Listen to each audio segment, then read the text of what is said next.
வணக்கம்.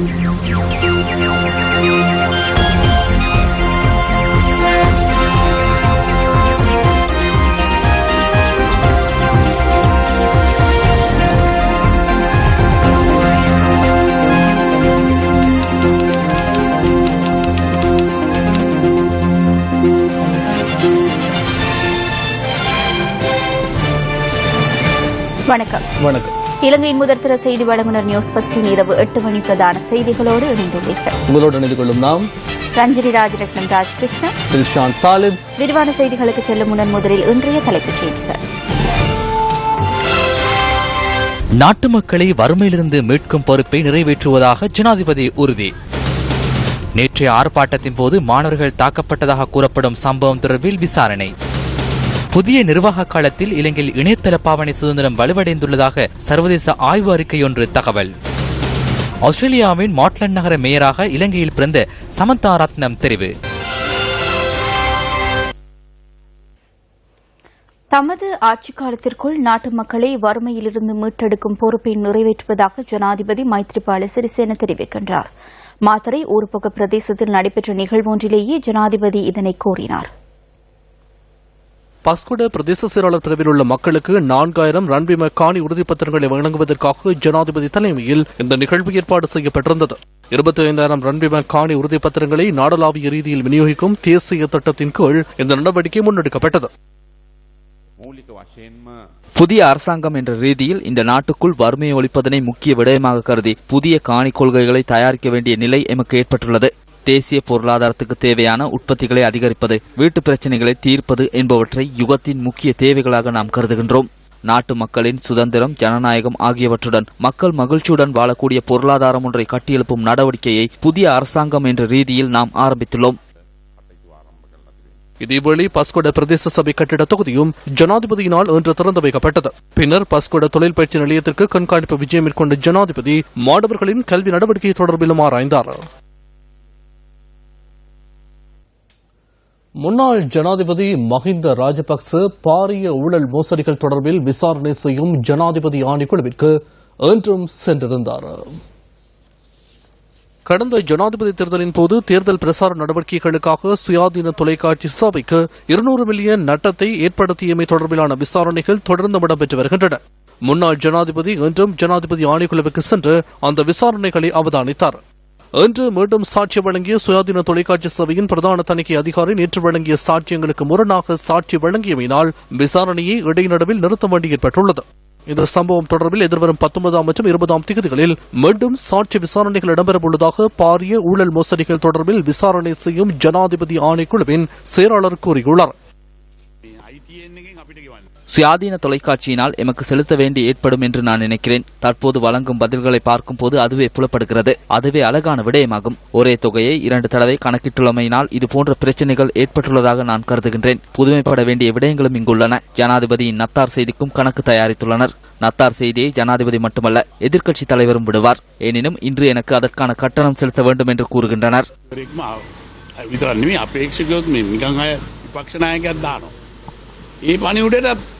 ගණන් හදලා යුතුයි කියලා මාව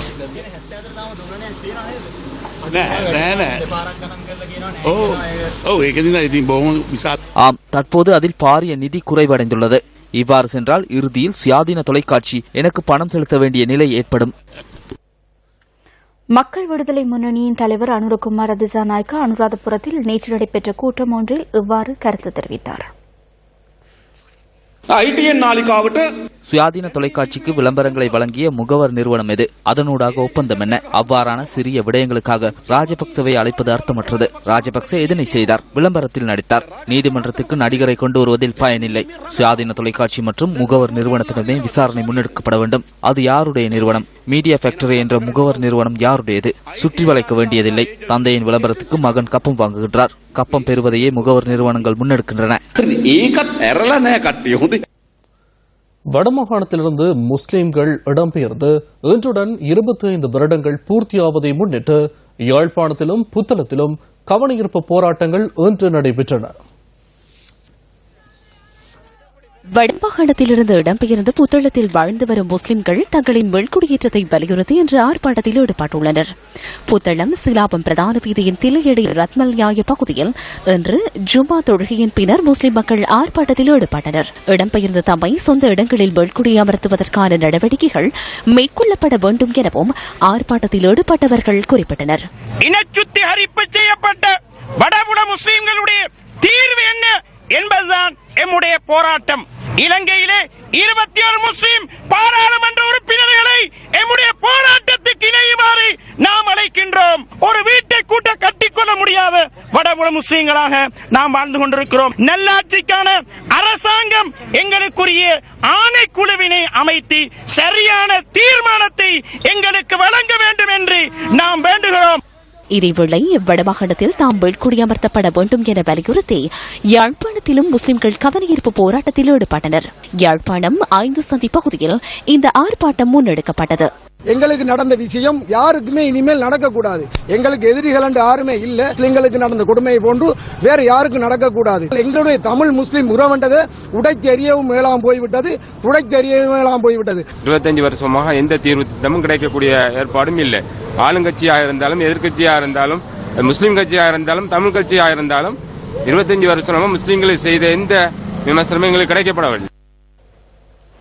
இதேவேளை கொழும்பில் இன்று நடைபெற்ற நிகழ்வின் போது பல அரசியல்வாதிகள் இது தொடர்பில் கருத்து தெரிவித்தனர். பதவியேற்றிருக்கிற புதிய அரசாங்கம் ஜெனீவா தீர்மானத்திற்கு பின்னரான இந்த காலப்பகுதி ஒட்டுமொத்தமாக வடகிழக்கிலிருந்து இடம்பெயர்ந்த அனைத்து சமூகங்களைச் சேர்ந்த எல்லா அகதிகளுக்கும் தங்களுடைய பூர்வீக இடங்களுக்கு மீள குடியமர்வது சம்பந்தமான முயற்சி நிதி திரட்டல் மாநாடு ஒன்றை நடத்துவதற்கு தயாராகி வருகிறார். அந்த நிலையிலே இடம்பெயர்ந்தவர்களுடைய தேவைப்பாடுகள் சம்பந்தமான ஒரு மதிப்பீடு அரசாங்கத்தினால் செய்யப்படுவதற்கு ஆயத்தமாயிருக்கிற ஒரு சூழ்நிலையில் வடக்கிலிருந்து பலவந்தமாக வெளியேற்றப்பட்ட முஸ்லிம்களுடைய மீள்குடியேற்றம் சம்பந்தமான முயற்சியில் இருக்கிற வித்தியாசமான ஒரு சில பரிமாணங்களை கொள்கை வகுப்பாளர்கள் உளங்கொள்ள வேண்டும் என்கிற நோக்கில் தான் நாங்கள் இவ்வாறான ஒரு கலந்துரையாடலை இன்றைய தினத்தில் இந்த பலமந்தமான வெளியேற்றம் நிகழ்ந்து 25 வருடங்கள் பூர்த்தியாகிற ஒரு நிலையத்தில் அடையாள ரீதியாக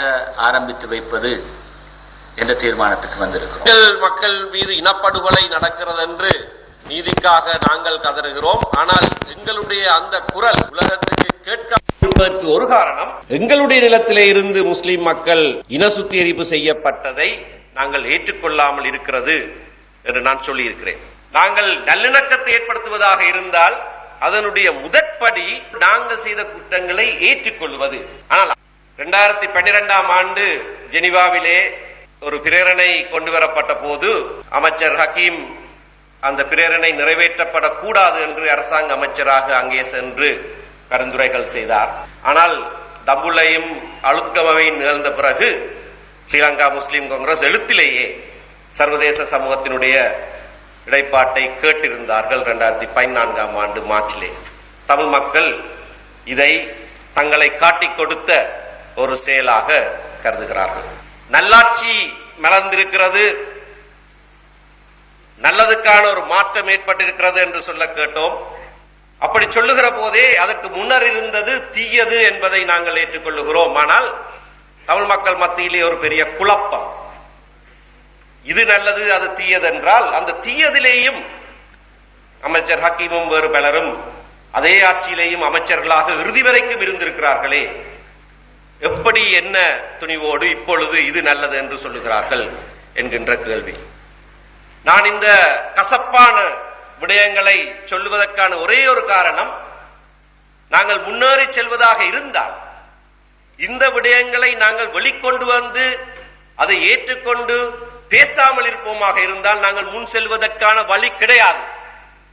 வடக்கிலிருந்து வெளியேற்றப்பட்ட முஸ்லீம்களுக்கு விசேட ஜனாதிபதி ஆணைக்குழு நியமித்து முஸ்லீம்களின் தேவைகள், அவர்களை மீள குடியேற்றுவதற்கு சாதகமான விடயங்களை ஆராய்ந்து அதன்படி செய்வதனால் மாத்திரம்தான் இது சாத்தியமாகும் என்பதையும், அல்லது நாங்கள் 26ஆம் 27ஆம் 28ஆம் என்று தொடர்ந்து இந்த நிகழ்வுகளை நாங்கள் ஞாபகப்படுத்த வேண்டிய துர்ப்பாக்கிய நிலை ஏற்படும்.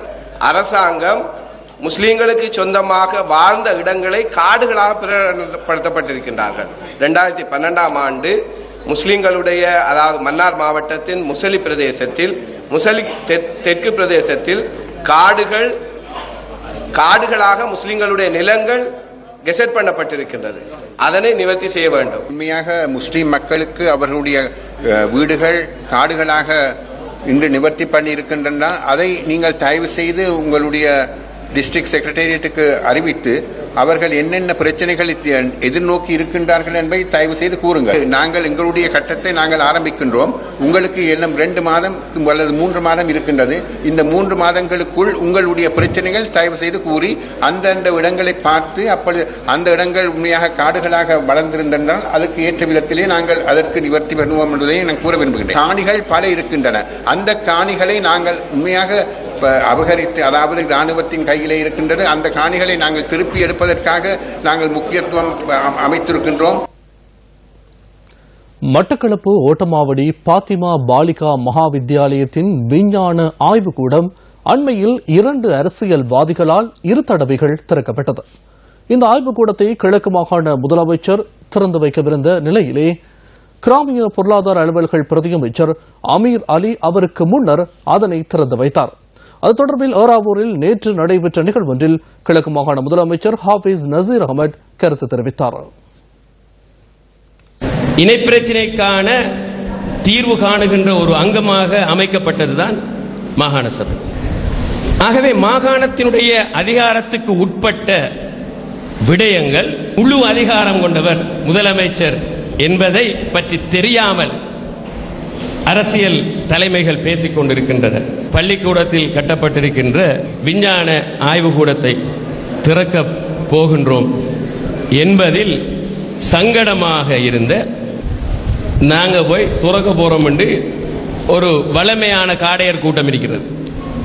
இந்த காடையர் அரசியல் சமூகத்தில் இருந்து ஒதுக்கப்பட வேண்டிய அரசியல். ஒரு காடையர் கூட்டத்தை எடுத்துக்கொண்டு போனா அங்க எதிர்பார்க்கல இவ்வளவு போலீஸ் பாதுகாப்பு எல்லாம் கிளீன் ஆயிருக்கும். சும்மா வளமையா எல்லாருக்கிட்டையும் சில சேட்டை விடுற மாதிரி ஓட்ட பார்த்தேன். அங்க வேணா ஒருத்தரை விடல, தம்பி நீங்க மட்டும்தான் போய் துறங்க, வேற ஒருத்தர் உள்ளுக்கு ஆக்கள் போகலான்ட்டான். அங்க போனா பிரின்சிபல் கூட கீயை கொடுக்கல. சட்ட விரோதமாக போய் துறந்தண்டு ஒரு ஆள் போய் ஒரு லெப்ப யாராவது உள்ளுக்கு போயிட்டு வந்தா அது துறந்தண்டு அர்த்தமா? அரசியல் சாசனத்திலே கொடுக்கப்பட்ட அரசியல் அதிகாரத்துக்குட்பட்டு லீகலாக செய்யப்பட்ட விடயத்தை ஒரு காடைத்தனமாக திறக்கிறன்னு சொல்ற விஷயம் திறக்கிறல்ல. தமிழ் அரசியல் கைதிகளின் விடுதலைக்கான பிரார்த்தனைகள் மற்றும் பூஜைகள் என்பன இன்று இடம்பெற்றன. அகில இலங்கை இந்து மாமன்றத்தின் ஏற்பாட்டில் அரசியல் கைதிகளின் விடுதலைக்கான விசேட பூஜை இன்று இடம்பெற்றது. கொழும்பில் உள்ள அகில இலங்கை இந்து மாமன்றத்தின் தலைமை காரியாலயத்தில் இந்த விசேட பூஜை மற்றும் பிரார்த்தனைகள் இடம்பெற்றன. இன்று காலை இடம்பெற்ற விசேட பூஜையில் இந்து மாமன்றத்தின் உறுப்பினர்கள் உள்ளிட்ட பலர் கலந்து கொண்டிருந்தனர். இதேவேளை தமிழ் அரசியல் கைதிகளின் விடுதலை வேண்டி யாழ்ப்பாணம் சாவகச்சேரியிலும் விசேட பூஜைகள் இடம்பெற்றன. சாவகச்சேரி வாரிவனம் ஸ்ரீ முத்துமாரியம்மன் தேவஸ்தானத்தில் இந்த விசேட பூஜை நடைபெற்றது. பொதுமக்கள் பலர் கலந்து கொண்டு தமிழ் அரசியல் கைதிகளின் விடுதலைக்காக இதன்போது பிரார்த்தனை செய்ததாக எமது பிராந்திய செய்தியாளர் குறிப்பிட்டார். யாழ்ப்பாணம் நல்லூரிலும் இன்று விசேட பூஜைகள் நடைபெற்றன. யாழ் இந்து அமைப்புகளின் ஏற்பாட்டில் நல்லூர் கந்தசுவாமி ஆலயத்தில் விசேட பூஜைகள் இடம்பெற்றன. அதனை அடுத்து ஊர்வலமாக சென்ற இந்து அமைப்புகளின் பிரதிநிதிகள் நல்லூர் திருஞான சம்பந்தர் ஆலயத்தில் இடம்பெற்ற விசேட பூஜைகளிலும் கலந்து கொண்டதாக எமது பிராந்திய செய்தியாளர் குறிப்பிட்டார். யாழ்ப்பாணத்தில் இன்று நடைபெற்ற ஊடக சந்திப்பில் முன்னாள் பாராளுமன்ற உறுப்பினர் சுரேஷ் பிரேமச்சந்திரன் கருத்து தெரிவித்தார்.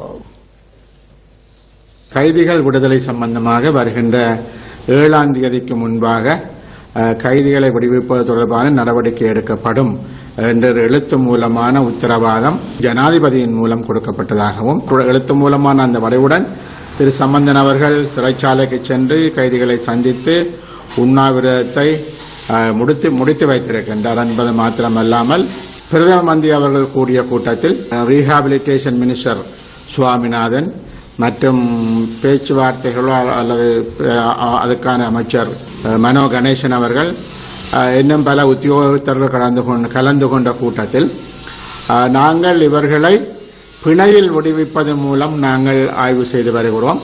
இவர்களுக்கு ஒரு பொது மன்னிப்பு கொடுக்க முடியாது என்ற ஒரு விடயத்தை சொல்லியிருக்கின்றார்கள். ஆகவே அந்த பொது மன்னிப்பு என்ற விடயம் முழுமையாக நிராகரிக்கப்பட்டிருக்கிறது என்கின்ற ஒரு விடயத்தை நாங்கள் பார்க்கக்கூடியதாக இருக்கின்றது. திரு சம்பந்தன் அவர்கள் தான் அது தொடர்பாக பிரதமருடனும் ஜனாதிபதியுடனும் பேசுவேன் என்ற ஒரு முடிவினை சொல்லியிருந்தார். ஆனால் இப்பொழுது நாளாந்தம் வரக்கூடிய ஊடக செய்திகளை பார்க்கின்ற பொழுது சொற்பமானவர்களுக்கு மாத்திரம் பிணை கொடுப்பது என்ற ஒரு நிலை வந்திருக்கு. இவர்கள் இந்த பொது மன்னிப்பை கொடுப்பதற்கு பின்னிற்பதற்கான காரணமாக இந்த ராணுவ தளபதிகள் தொடர்பாக விசாரணைகள் நடைபெற்றால் அவர்களுக்கு பொது மன்னிப்பு கொடுக்கிற பொழுது நாங்கள் ராணுவத்தினருக்கும் கொடுத்து தமிழ் கைதிகளுக்கும் பொது மன்னிப்பு கொடுப்பதனூடாக இரண்டையும் சமப்படுத்துவது. இவர்களுக்கு பொது மன்னிப்பு கொடுத்தால் நாங்களே ராணுவத்தினருக்கும் பொது மன்னிப்பு கொடுக்கலாம் என்ற ஒரு பேரம் பேசலுக்காக இவர்களை தொடர்ச்சியாக தடுத்து வைத்திருக்கிறார்களா என்ற கேள்வியும் தமிழ் மக்கள் மத்தியில் எழுகின்றது. ராணுவத்தினர் யாருக்கும் தண்டனை கொடுக்கப்படவில்லை, அவர்கள் வெளியில் இருக்கிறார்கள். ஆகவே இவர்களையும் அவர்களையும் ஒப்பிடாமல் இந்த கைதிகளை உடனடியாக விடுவிக்கப்பட வேண்டும் என்பதும் எங்களது கோரிக்கை. இதேவேளை முன்னாள் பாராளுமன்ற உறுப்பினர் சுரேஷ் பிரேமச்சந்திரன் தமிழ் தேசிய கூட்டமைப்பு தொடர்பிலும் கருத்து வெளியிட்டார். கூட்டமைப்பு என்பது திடீரென விரும்பியவர்கள் எல்லோரையும் ஒன்று சேர்ப்பது என்பதல்ல. அது ஒரு கொள்கையின் அடிப்படையில், ஒரு கோட்பாட்டின் அடிப்படையில், தமிழ் மக்களின் நலன்களின் அடிப்படையில் இருந்து இந்த கூட்டுக்கள் என்பது உருவாக்கப்பட வேண்டும். ஆகவே ஏற்கனவே இருக்கக்கூடிய தமிழ் தேசிய கூட்டமைப்பு கூட அது தமிழ் மக்களுடைய நலன்களை மறந்து போகுமாக இருந்தால், அது ஒரு கொள்கை கோட்பாடுகளிலிருந்து பிறழ்ந்து போகுமாக இருந்தால் நிச்சயமாக தமிழ் மக்கள் அவ்வாறான கூட்டமைப்பையும் கூட நிராகரிப்பார்கள் என்பதுதான் யதார்த்தம். ஏனென்றால் இன்றைக்கும் நாங்கள் எடுத்துக்கொண்ட கொள்கையிலிருந்து தமிழிசை கட்சி சரியான பாதையில் போகின்றதா என்ற ஒரு கேள்வியும் கூட இப்பொழுது எழுந்திருக்கின்றது. நீங்கள் இணைந்திருப்பது நியூஸ் ஃபர்ஸ்டின் பிரதான செய்திகளோடு. ஆஸ்திரேலியாவின் மோலாண்ட் நகர மேயராக இலங்கையில் பிறந்த சமந்தா ரட்னம் தெரிவு செய்யப்பட்டுள்ளார்.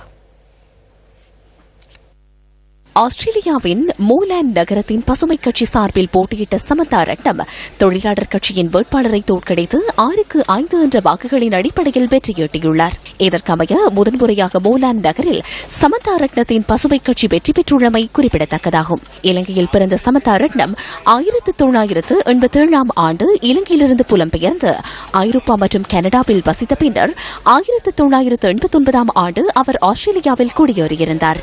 இதேவேளை கனடா பாராளுமன்ற தேர்தலில் வெற்றி பெற்று அடுத்த பிரதமராக தெரிவாகியுள்ள ஜஸ்டின் ட்ரூடோவின் லிபரல் கட்சியில் வி ஆனந்த் சங்கரியின் புதல்வரான கெரி ஆனந்த் சங்கரி போட்டியிட்டு அண்மையில் அமோக வெற்றி பெற்றிருந்தார்.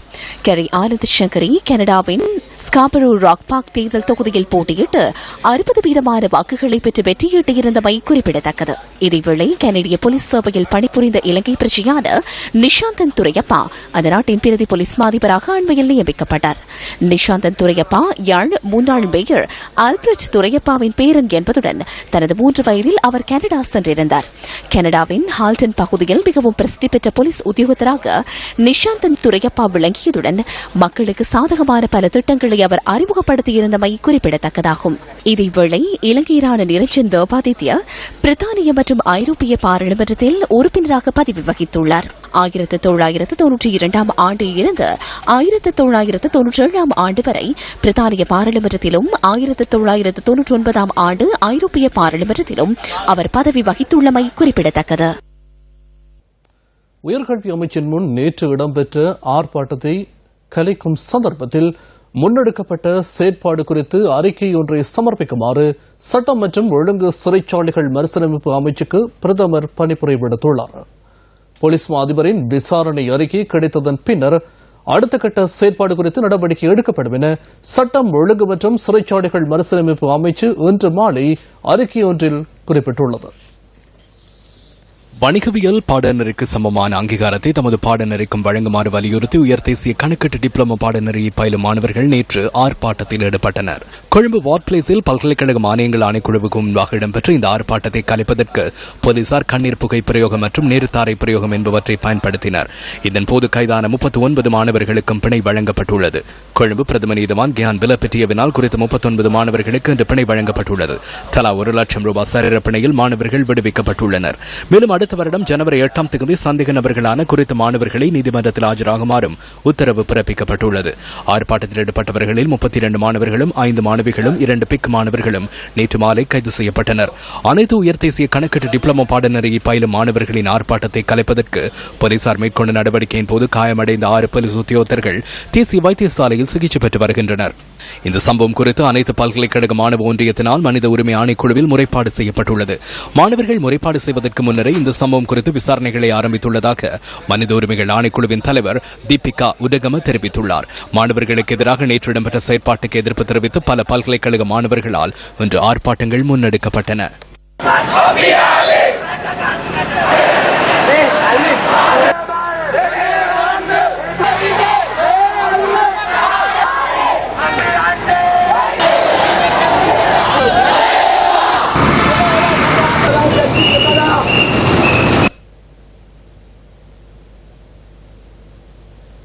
இதேபோல இந்த சம்பவம் தொடர்பில் பல்வேறு தரப்பினரும் கருத்துக்கள் தெரிவித்திருக்கின்றார்கள். இது தொடர்பான தகவல்களை எமது அடுத்த பிரதான செய்தியில் எதிர்பாருங்கள். ஜனாதிபதி மைத்ரிபால சிறிசேனவின் நிர்வாக காலத்தில் இலங்கையில் இணையதளத்தின் பாவனை சுதந்திரம் வலுவடைந்துள்ளதாக சர்வதேச ஆய்வு அறிக்கை ஒன்று சுட்டிக்காட்டியுள்ளது. இணையதள பாவனை சுதந்திரம் தொடர்பிலான தமது கணிப்பீட்டில் இலங்கை 40வது இடத்தை பெற்றுக் கொண்டுள்ளதாக அந்த அறிக்கையில் குறிப்பிடப்பட்டுள்ளது.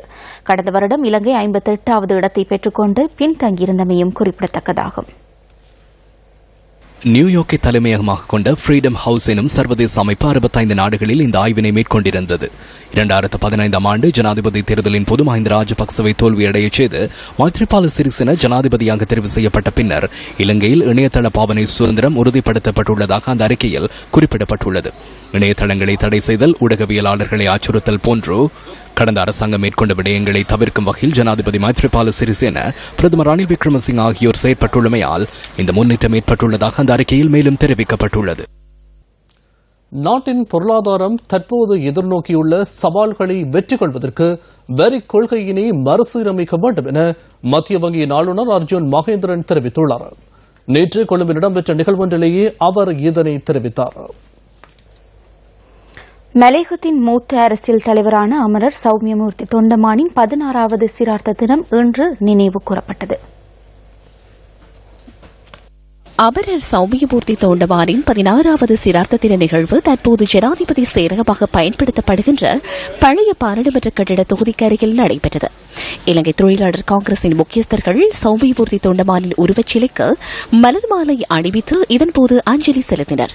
அதன் பின்னர் இலங்கை தொழிலாளர் காங்கிரஸ் அலுவலகத்திலும் அமரர் சௌமியமூர்த்தி தொண்டமானின் உருவப்படத்துக்கு மலர் மாலை அணிவித்து அஞ்சலி செலுத்தப்பட்டது. இந்த தினத்தை நாங்கள் இந்திய வம்சாவளி மக்கள் எந்த துறையில் இருந்தாலும் கூட நாங்கள் ஐயா அவர்களை மறக்கிறதில்லை. ஏன்னா அவர் வாழ்ந்த 86 ஆண்டு காலங்களில் எங்கள் மக்களுக்கு ஆற்றிய சேவைகள், மக்களை ஒருங்கிணைத்து ஒன்றுபடுத்திய முறை, இதெல்லாம் பார்க்குற போது ஒரு அந்த காலத்திலேயே ஒரு அதிசயமிக்க ஒரு நிகழ்ச்சியாக எனக்கு தெரியுது. கொழும்பு அழுத் மாவத்தை அகில இலங்கை ஆனந்த ஐயப்ப தேவஸ்தானத்தின் மகா கும்பாபிஷேகம் இன்று நடைபெற்றது.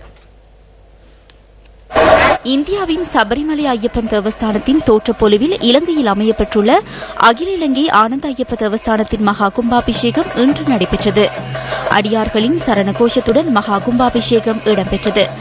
சபரிமலை பரம்பரை அதியுயர் தந்திரி பிரம்மஸ்ரீ கண்டரு மோகனரு தந்திரி மற்றும் தேவஸ்தானத்தின் மேல்சாந்தி மனோஜ் நம்பூதிரியாலும் மகா கும்பாபிஷேக கிரியைகள் நடத்தப்பட்டன. கேரளாவின் ஜென்டை வாத்திய முழக்கத்துடன் நடைபெற்ற கும்பாபிஷேக பெருவிழாவில் நம்பூதிரிகள் தாந்திர முறைப்படி பூஜைகளை செய்தனர். அகில இலங்கை ஆனந்த ஐயப்ப தேவஸ்தானத்தின் வருடாந்த மகோத்சவத்தின் ரதோற்சவ திருவிழாவும் தீர்த்தவாரி பெருவிழாவும் அடுத்த மாதம் 8ஆம் தேதி நடைபெற உள்ளமை குறிப்பிடத்தக்கதாகும். இலங்கைக்கான ஆஸ்திரேலிய தூதுவர் இன்று கிழக்கு மாகாண முதலமைச்சரை சந்தித்து கலந்துரையாடினார்.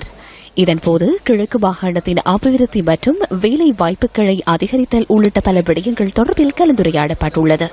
அதற்காக ஆஸ்திரேலிய அரசாங்கம் கிழக்கு மாகாண சபைக்கு நிதி வழங்க உள்ளதாக சந்திப்பின் பின்னர் ஆஸ்திரேலிய தூதுவர் ஊடகங்களுக்கு தெரிவித்தார். பிரதான செய்தி அறிக்கை நிறைவு பெறுகின்றது. வணக்கம்.